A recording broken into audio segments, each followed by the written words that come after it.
This video is part of the Technology Basics series brought to you by the Kaukauna Public Library. It will give an overview of the topic of canceling your cable service and signing up for online streaming services, otherwise known as cutting the cord. It will cover what cutting the cord is, the devices needed to make it work, the streaming options that exist, and how to decide which one to use. The concept of cutting the cord is simple. It refers to canceling your cable subscription in favor of a lower-cost streaming service to satisfy your movie and TV watching needs. Let's look at the cost breakdown. The average cable bill is $217 a month as of June of this year. This most likely includes the bundled cost of internet, which is around $60 a month on average. You will need some form of internet connection when you cut the cord, so we will start with a base of $60 a month. This number can be much lower or higher depending on your area, or what resources are available to reduce its cost. I've provided a list of resources for cheaper internet alternatives in the description of the video. Anyway, we are starting with a base of $60 for internet service. This leaves $157 as the monthly cost for TV and movie consumption on the cable plans. On the other hand, the three largest streaming services cost $12.99 for Amazon Prime Video, $13.99 for Netflix, and $11.99 for Hulu. All three total $38.97 a month. The combination of these three streaming services will get you the majority of available TV shows and movies available for you to watch on demand. What it doesn't include is live TV, which is a bit more expensive and we'll cover later in this video. Now look at the total cost using the three streaming services totaling $98.97 and compare that with the $217 a month cable bill. You're saving a significant amount of money per month. Add in the fact that you can choose to only subscribe to one streaming service and the fact that you might be able to get cheaper internet, and the savings are even greater. Now that we have an overview of what cutting the cord is, let's look at what is needed to watch the movies and TV shows. Other than internet, which my Internet Basics series also covers how to get, you're going to need a device to watch these movies and TV shows on. The most common device is a smart TV.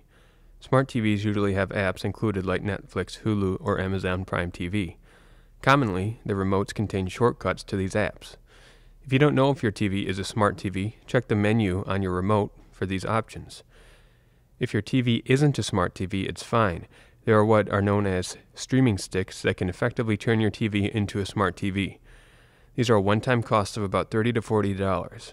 The most common sticks are called Roku and Amazon Fire. I recommend Roku since it's a bit easier to use, but if you already have Amazon Prime and use Amazon to purchase goods online, that's also a good choice. They both plug directly into your TV and will allow you to watch movies and TV shows using streaming services. The final option is to watch using a tablet or smartphone. All tablets and smartphones can download streaming apps which allow you to watch content on your mobile devices. The downside is that the screen is much smaller than a TV, but it can save you from buying a TV and/or streaming stick if you don't mind the smaller screen size. The last thing you'll need is a streaming service subscription. These are broken down into two categories: on-demand and live services. On-demand services allow you to choose which movie or TV show to watch on your own schedule. If you want to watch, say, the Andy Griffith Show at 5 p.m., that's no problem. You could type it in your streaming service and watch it every day at 5 p.m. if you wanted.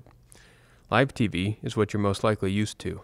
The stations follow a set schedule and you tune in when a show or movie that you want to watch is airing. It's a matter of taste, though live TV services are much more expensive than on-demand services. The most common on-demand services are Netflix, Hulu, Amazon Prime TV, Disney+, HBO Max, Sling, and many more. The most common live services are YouTube TV and Sling TV. You can use these as reference for the next part of this video. There are more streaming services that exist, but these have proven to be user-friendly, reliable, and boasting a large amount of content, which translates to the most content for your dollar. When starting to decide what to purchase, I recommend first starting with thinking about what kind of content you like to watch. Do you watch more movies or TV? Do you have a favorite network or show that you simply must be able to watch? Do you like the experience of watching live TV, or would you prefer to pick what you're watching? There's no right answer, and thinking about your personal preferences now will save you a lot of money in the future. Now that you have an idea of what you'd like to watch, I'd like to show you this website, which is a great resource. If you're unsure how to navigate to websites, check out my Internet Basics series where I cover the topic. This website is called justwatch.com.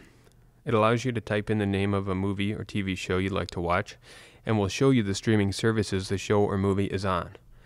For example, let's say I want to watch the Andy Griffith Show. I type it in the website, and when I search for it, it gives me a long list of services that have the content. You'll want to look under the Stream heading, and not the Buy heading.